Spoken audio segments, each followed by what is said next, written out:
We'll be joined with her again as we enter into that relationship with Jesus Christ. At this time, we're going to have some of the family come and share. Gary, Garrett, and Parker, and Sharon, I believe, are going to come. And so, bless you as you come and share with us, and God give you strength.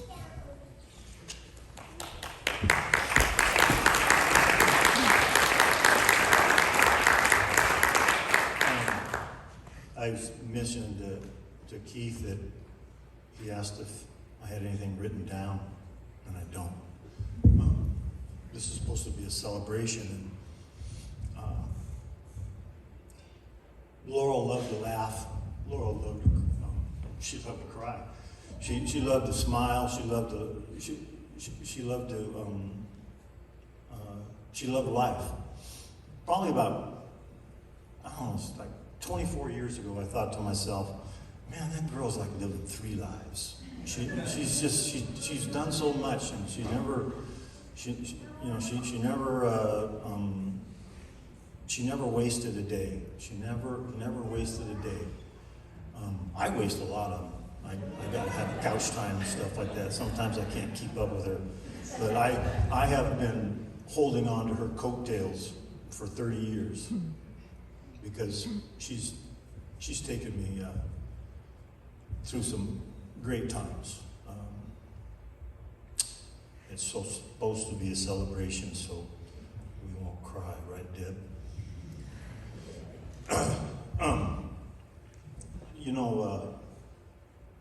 Before I met her, she had a nickname of Tinks. I didn't know what that was all about. I never called her Tinks. She was small in stature, but she had a big heart. 5'1", and yes, Laurel, I'll remind him that she had a 1/4 of an inch there too.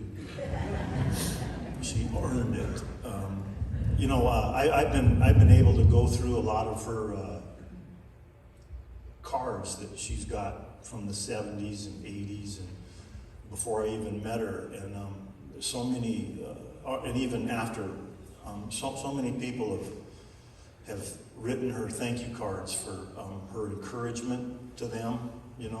She always took the time to encourage people. May it be some of her physical therapy patients that she had. She loved working with the geriatrics, elderly.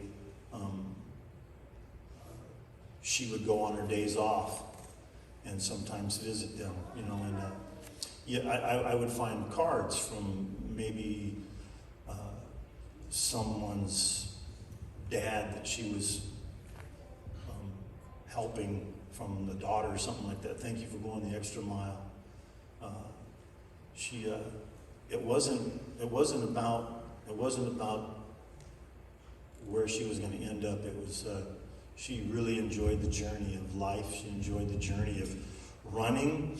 I know that one time, I think it was Donna, one of her friends, brought over an article that she had won.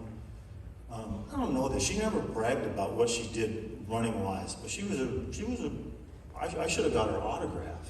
I never did get her autograph. And I married her, so that was better.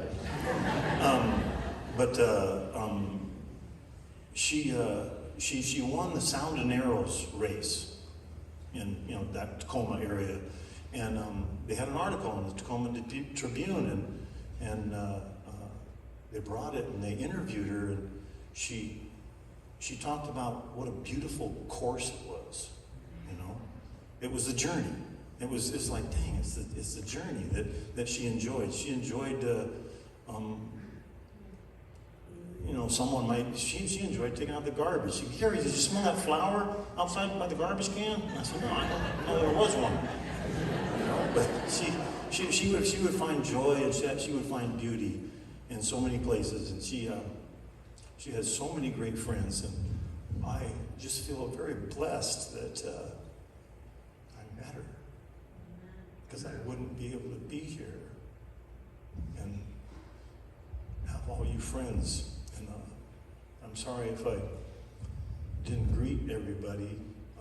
Maybe I can do it afterwards, but I'm just really blessed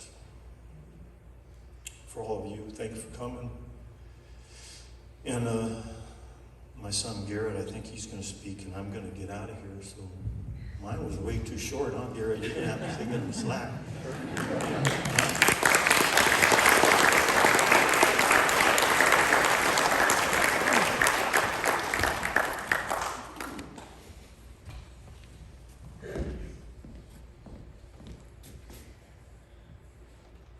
I did write something down.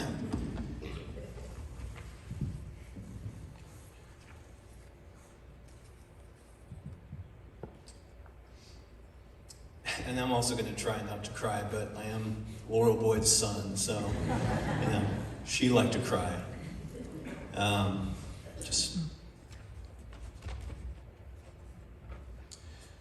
Okay. Proverbs 31,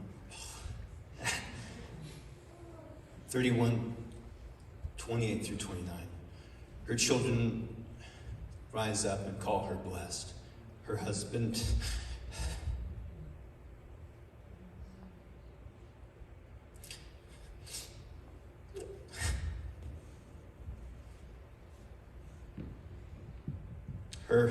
also, and he praises her. Many women have done excellently, but you surpass them all.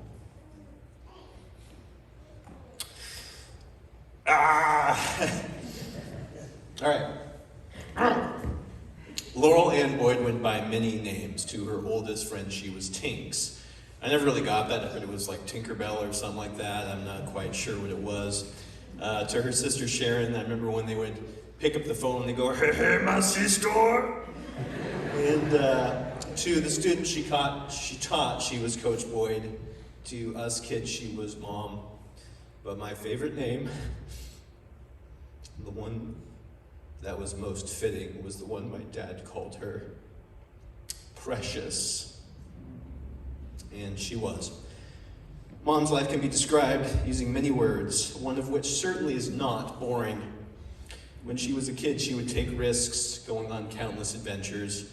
I recall one particular story when she and her older sister Sharon lured their little brother Craig into a cage with a potentially rabid squirrel and locked him in to see how he would react to being so close to an animal.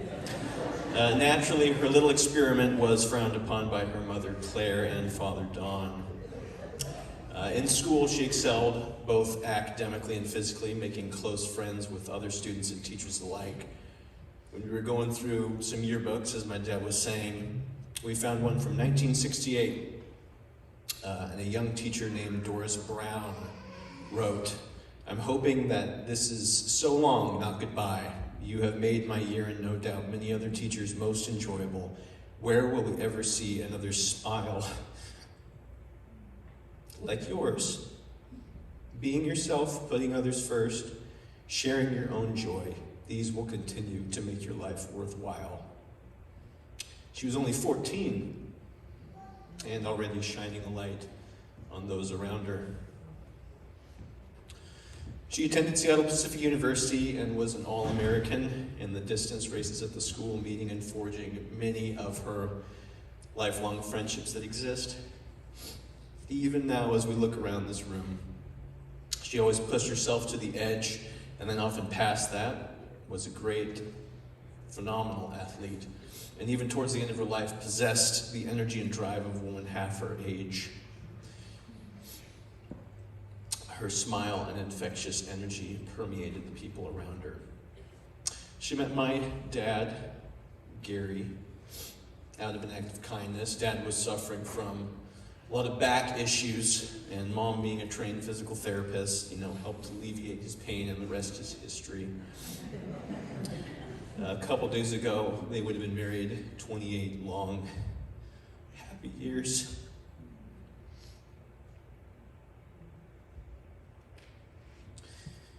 And have raised 3 children, myself, my sister Brooks, and my brother Parker, whom she loved with all her heart. As a child, she would discourage us from watching TVs or play video games. Go play outside, but wear your helmet, and knee pads, and elbow pads and sunscreen, which is funny coming from a woman that I've seen pictures of her in her youth when she'd be bombing down a 45-degree incline hill in a soapbox racer that looked like it was put together with a combination of Staples and prayer, without a helmet. But she wanted us to be safe, because she loved us. Mom was an organizer. She was always planning some road trip or adventure and roping in other families to tag along. Her camping trips required multiple vehicles packed to the brim, sometimes with us kids sitting on top of a mountain of pots and pans. Backpacking trips in particular were famous for the size of the packs.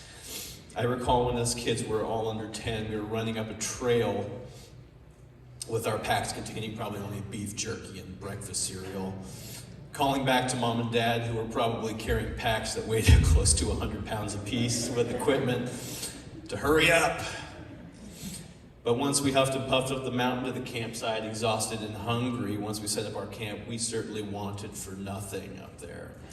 Mom would insist on strapping lawn chairs to our packs. You know, you'll love it when you get up there. And she always had about 2 gallons of Diet Dr. Pepper stashed in the bottom of her pack on every hike. She survived open heart surgery and within weeks was out running again. Dad recalled that she was still running up to 2 weeks before us kids were born. Her love of athletics led her to volunteering to coach close to 10 years at our middle and high schools. Mom often led by example, showcasing awkward stretches and exercises, and was always speaking words of love and encouragement over each and every one of us. She believed in everyone's ability to excel, no matter the athletic ability. I can still hear her yelling, "Yahoo!" when one particular struggling student beat their previous javelin record, which must have merely been inches or something. She ran to them and gave them a big hug and said, "I always knew you could do it." Poring over her letters that she kept over the years, and for those of you who know her well, you know she never threw out a letter.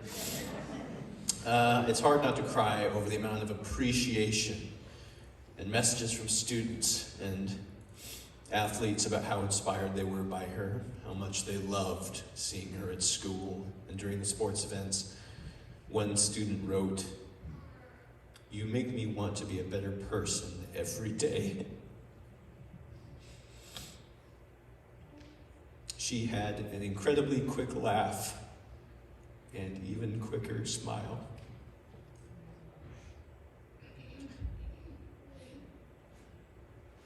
I lost track of how many times we could make her laugh so hard that she started to cry and run off to the bathroom like, "Stop, you're gonna make me wet my pants." She loved jokes as well. Over the years, she must have cut out hundreds of Sunday comics and slipped them into her lunch boxes. And if the joke was too lame, she would white out the punchline and add her own. For example, her signature joke that she dubbed over was a comic about a very happy-looking snowman talking to some kids about his snowballs. She made that one. That was not in the Sunday Times. Needless to say, that one was placed in a position of honor on the fridge for years.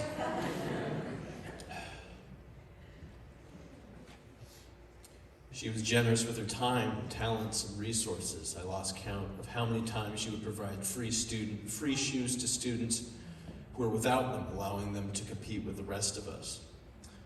On my 8th grade mission trip to Mexico, I remember she saw one little girl that didn't have shoes. So naturally, Laurel removed her own pair of brand new shoes and gave them to the child, along with her sunglasses and backpack. She was the example of Christian generosity and charity. She was always quick to offer prayer to someone, and I honestly have never seen a person more devoted to God and to those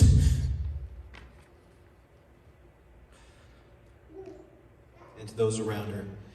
She loved each and every one of us, looked around our flaws, and saw the good in everyone. She was a prolific writer, filling notebook after notebook with her thoughts and prayers for a successful and joyful future for all of God's children. She would often write post-it notes and stick them everywhere. To be honest, I used to think they were a nuisance and cluttered the house, but I never really took the time to read them. The night she passed, I had just walked into the kitchen when my eyes were drawn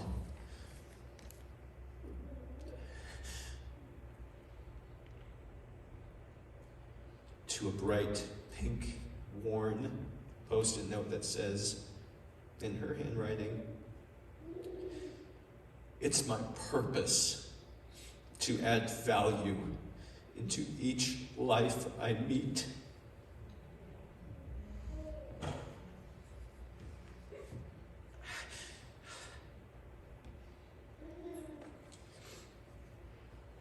And below that one was a faded yellow one that read, "Love people until they ask you why."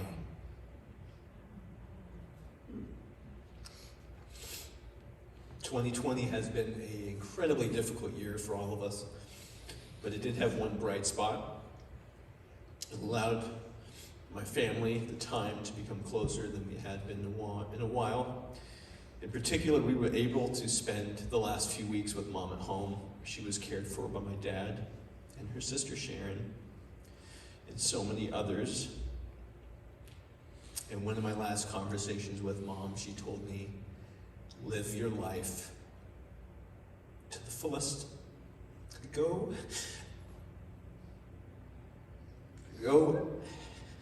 everywhere I haven't been. Love everyone around you. And remember, I will see you again. This life is but a blink of an eye." It's true. Lately, I have often asked God why he called Mom home so soon, and I don't pretend to know why. But looking around this room, I see her spirit lives on in each and every one of you. Her legacy of loving others will continue long after we are gone and bless untold numbers of God's children. And I know that when Mom stood before him at the pearly gates, she heard the words, she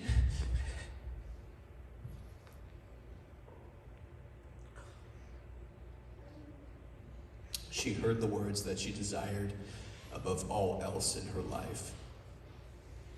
"Well done. Well done, my good and faithful servant." I'll finish up here with a passage from the book of Revelation that hopefully will bring you as much comfort as it has to me. It's about God's promise to us, about how we will see each other again. Revelations 21.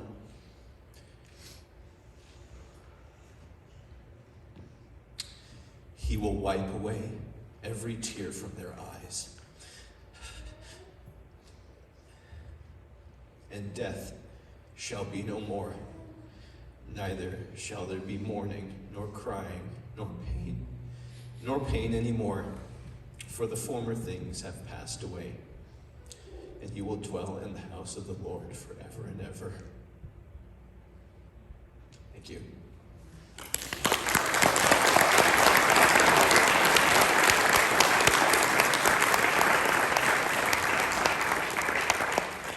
Now, pass it off to my little brother, Parker.